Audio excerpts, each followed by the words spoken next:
제19장.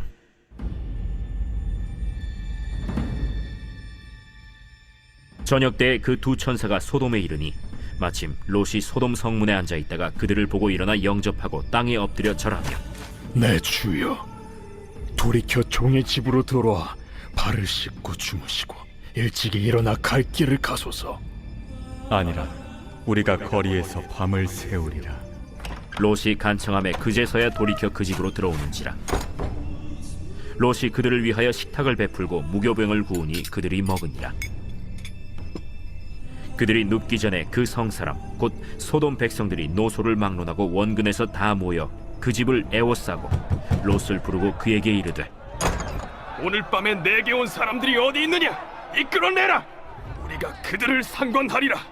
롯이 문 밖에 무리에게로 나가서 뒤로 문을 닫고, 청하노니 내 형제들아, 이런 낙을 행하지 말라. 내게 남자를 가까이 하지 아니한 두 딸이 있노라.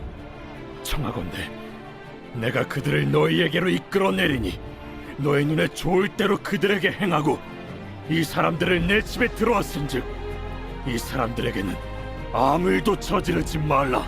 너는 물러나라. 이자가 들어와서 거류하면서 우리의 법관이 되려 하는도다. 이제 우리가 그들보다 너를 더 해하리라. 하고 롯을 밀치며 가까이 가서 그 문을 부수려고 하는지라. 그 사람들이 손을 내밀어 롯을 집으로 끌어들이고 문을 닫고 문 밖의 무리를 대소를 막론하고 그 눈을 어둡게 하니 그들이 문을 찾느라고 헤매었더라.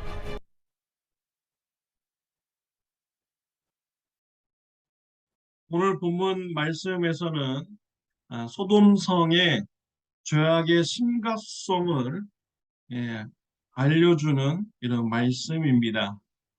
하나님께서는 소돔성의 죄악이 무거움을 아르셨습니다. 천사들을 보내어서 소돔성의 죄의 심각성을 보도록 하였습니다.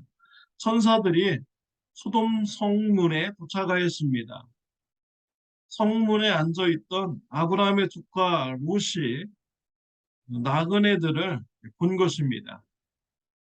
롯은 나그네들을 자신의 집에 초청하였습니다. 선한 일, 착한 일을 하려고 한 것입니다. 나그네들은 길거리에서 잔다고 하였지만 롯의 간청함으로 인해서 롯의 집에 가서 머물게 되었습니다. 아브라함은 나그네를 잘 대접했더니 하나님을 대접하고 천사들을 대접하였습니다. 롯도 나그네를 잘 대접하였더니 천사들을 대접하게 된 것입니다. 또한 그 천사들로 인해서 롯의 가정이 심판으로부터 구원받는 이런 은혜를 받게 되었습니다. 하나님의 말씀에 순종하는 삶이 롯의 가정을 심판에서 구원하여 준 것이죠.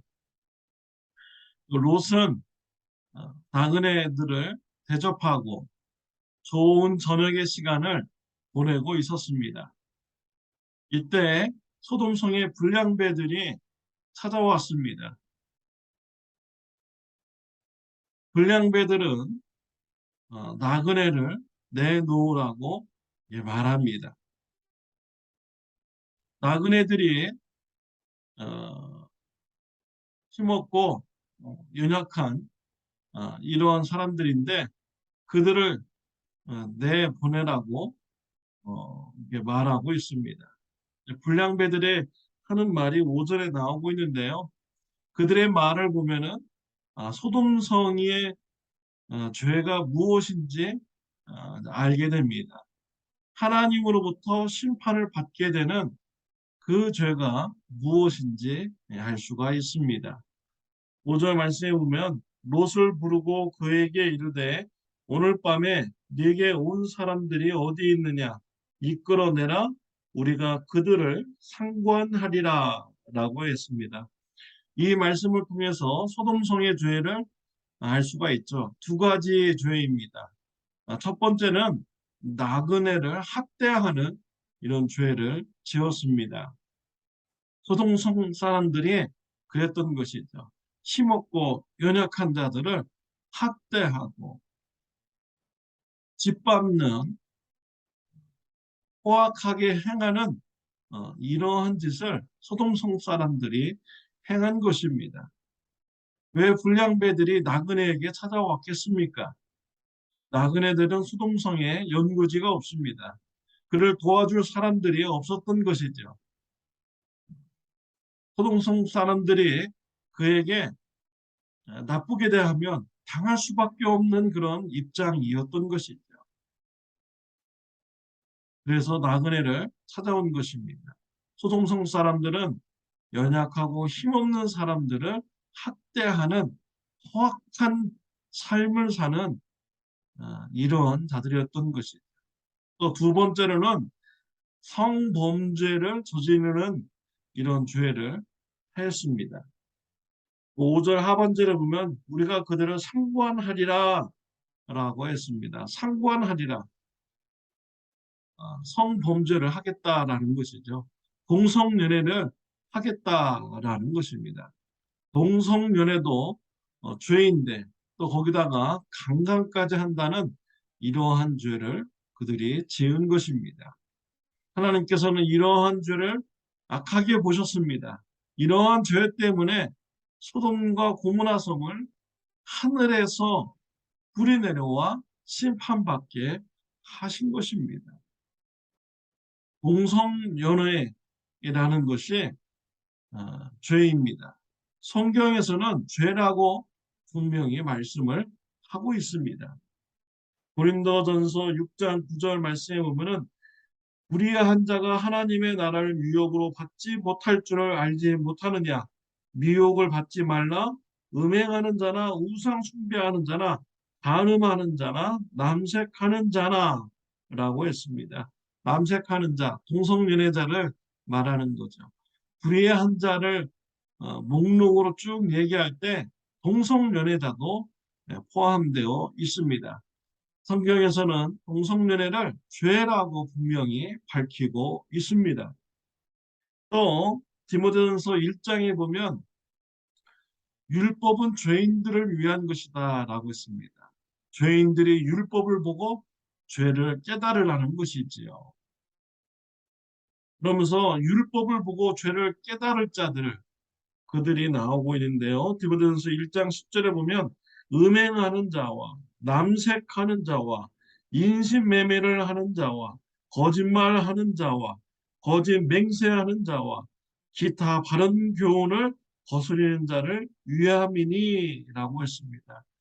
율법이 누구를 위한 것입니까? 음행하는 자, 동성연애를 하는 자, 인신매매를 하는 자, 거짓말하는 자, 거짓 맹세하는 자, 기타 바른 교훈을 거스리는 자들, 이러한 자들을 위해서 율법이 있다라는 것이죠. 죄를 깨달으라는 것입니다. 동성연애가 죄라는 것을 분명히 밝히고 있습니다. 성경에서 죄라고 한다면 그것이 곧 죄인 것이죠. 어떤 사람들은 상황윤리를 주장을 합니다. 상황에 따라서 죄가 될 수도 있고 죄가 안 될 수도 있다라고 이렇게 말을 합니다. 남미 국가에 가보면 불륜을 행하는 자들이 그렇게 많다고 합니다. 불륜을 하도 많이 행하니까 마치 불륜을 하는 것이 정상적인 것처럼 오해가 될 정도로 그렇게 불륜이 많다는 거예요. 그러면 이 불륜이 올바른 삶입니까? 죄된 삶인 것이죠. 아무리 불륜하는 자들이 많다고 할지라도 대다수의 사람들이 불륜하면서 산다고 할지라도 죄는 죄인 것이다. 불륜이 올바른 삶이라고 말할 수는 없는 것입니다. 죄는요, 사람에게 상처를 주고 피해를 주고 다른 사람들의 생명을 위협하고 죽게 하는 것이 바로 죄인 것입니다. 죄를 지면 사람들이 피해를 보게 됩니다. 거짓말하고 도둑질하고 간음하고 이러면요, 사람들이 다 피해를 보잖아요. 자기 것 뺏기고 말을 믿을 수 없는 이런 사회가 되고요. 부부관계에도 서로 믿지 못하는 이런 관계가 되어버리는 것이죠. 상처 주고 피해 주고 죽음에 이르기까지 하는 이런 어, 행동이 바로 죄인 것입니다.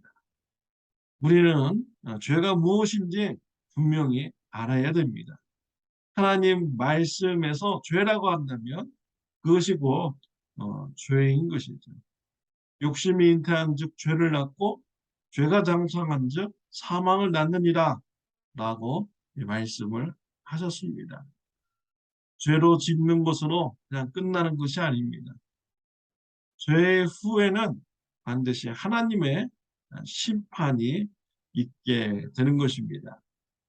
소동성 사람들은 자신들이 포악하게 살고 성범죄를 저지르면서 살아도 아무 상관이 없다라고 그들은 생각했던 것이죠. 그러나 하나님께서는 죄인들을 향하여서 심판하시는 이런 결과를 주셨습니다. 우리는 소돔과 고모라 성의 죄의 심판받는 모습을 보면서 죄의 심각성을 우리가 깨달아야 되는 것입니다. 하나님께서 불꽃 같은 눈으로 저와 여러분의 삶을 다 지켜보고 계십니다. 죄를 지은 후에는 하나님의 심판이 있다는 것을 분명히 깨닫고요.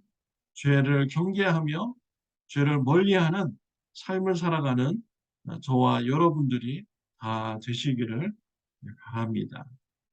기도드리겠습니다. 하나님의 아버지, 오늘 말씀을 통해서 죄의 심각성에 대해서 같이 생각하게 해주시니 하나님 감사합니다. 우리가 죄는 모양이라도 흉내내지 않게 하여 주옵시며 죄의 결과는 반드시 사망과 심판이 있다는 것을 우리가 늘 인식하게 하여 주옵소서. 하나님을 두려워하며 죄를 멀리하는 삶을 살아가는 저 우리 성도님들 되게 하여 주옵소서. 예수님의 이름으로 기도드렸습니다. 아멘. 네, 오늘은 토요일입니다. 내일 주일 예배를 위해서 기도하여 주시기를 바랍니다. 좋은 하루 되시기를 바랍니다.